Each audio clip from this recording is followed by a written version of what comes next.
How to begin your gender reassignment journey. Step 1. Request your local government for a gender reassignment form. Allow 4 to 6 working days to receive this form. Step 2. Fill out the gender reassignment form, ensuring to fill out all sections to the best of your knowledge. Step 3. Post your completed gender reassignment form to the return address noted on the form itself. Step 4. Allow 4 to 6 working weeks for your request to be processed. Step 5. Retrieve your returned form along with a request to correct multiple sections which were not filled out correctly. Step 6. Attempt to find the mistakes in the form which you cannot see despite them being referred to in the return notes. Step 7. Reconsider bothering with the whole thing. Step 8.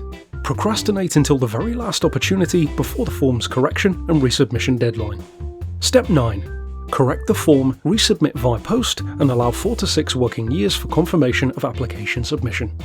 Step 10. Receive an acknowledgement notice from the application processing facility thanking you for making the necessary corrections, but informing you that unfortunately, due to your Japanese import not exceeding 25 years old, it cannot be registered for road use in the United States.